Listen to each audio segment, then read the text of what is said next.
was a building of tension. By the time the party convened that summer, it was really set up to be the perfect storm. Everybody expected the worst, and they got what they expected.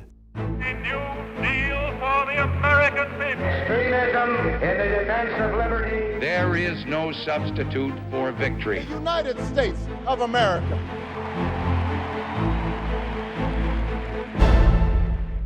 "1968 was just a horrible year. The Reverend Dr. Martin Luther King, 39 years old and a Nobel Peace Prize winner, and the leader of the nonviolent civil rights movement in the United States, was assassinated in Memphis tonight. Oh my God. Senator Kennedy has been shot. Murder, murder, murder most foul. Was that on our minds? Of course it was deeply on our minds. Deeper than our minds.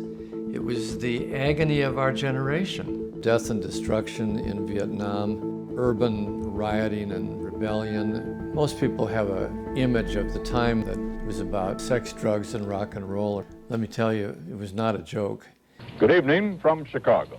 The Democratic Convention begins in this international amphitheater. We went into Chicago with a great deal of trepidation. There were going to be huge anti-war protests and demonstrations, and we thought there'd be great overreaction on the part of the Chicago police. We tried to change the location to Miami, where the Republicans would have already held their convention and it wouldn't take much new preparation. Your average Chicago cop during that era was somebody who grew up working class. Their fathers and grandfathers often were police officers. They didn't have a lot of time for what they would call nonsense. We'd had big demonstrations outside the government before. They always seemed to go nowhere, to no avail. The convention presented an opportunity to put on a lobbying effort aimed at the delegates to see if there could be a peace plank passed on the convention floor. The police were given pretty strict marching orders by Mayor Daley to keep the peace, and they were going to do that however they needed to do it. We were really roughed up by the police, no matter what we did. The city administration refused permits for any expression. The counterculture people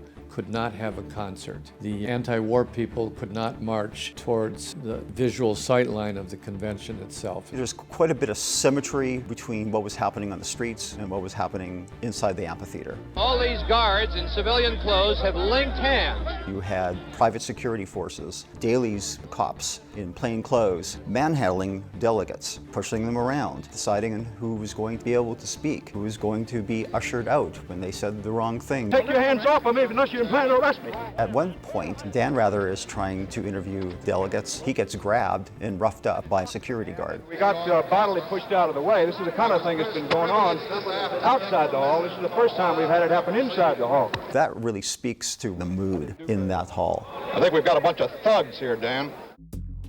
When President Lyndon Johnson announced that he wouldn't run for re-election, we had a promise from Vice President Humphrey that he would make a speech prior to the convention against the Vietnam War and for a halt to the war.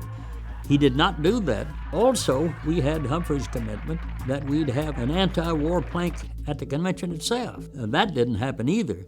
Thousands of people were allowed to gather in a park, and then the permit was removed because some kid pulled down an American flag, and then the police waded in and beat everybody up. Gas was everywhere. There were many head injuries and bleeding. It's hard to imagine. Police officers found they were having bags of excrement and bags of urine thrown at them. It was chaos.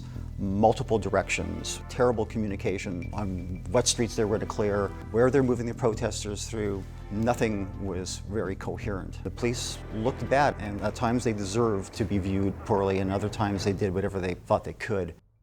Sitting in his hotel room last night, Hubert Humphrey said, "I don't feel very good with what's going on down there." I came out of that convention terribly depressed about the failure to adopt an anti-war plank, about what had happened in the streets. And I was very bothered by the fact that the Democratic Party was undemocratic. People felt the anti-war movement represented the majority of Democrats in the country, but that was not reflected in the selection of the delegates to that convention. They were establishment people, a big part of whom, what we now call superdelegates.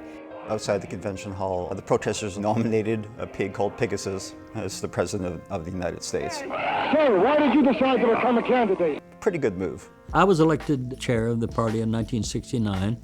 I appointed a reform commission to be sure that there be democracy in the selection of delegates. The main thing we wanted was that they'd be elected. But then in 1984, another commission decided to go back again to some superdelegates. Conventions like Chicago show the very thin line between citizens getting along, feeling that they share common ideals, and seeing each other as aliens, as people that they don't recognize. The convention put a spotlight on those divisions that are always there just underneath the surface. The lesson of 1968 is protesters need room to protest. In a democratic society, you can't manage people all the time. You have to give them space to say their piece, or you don't have peace.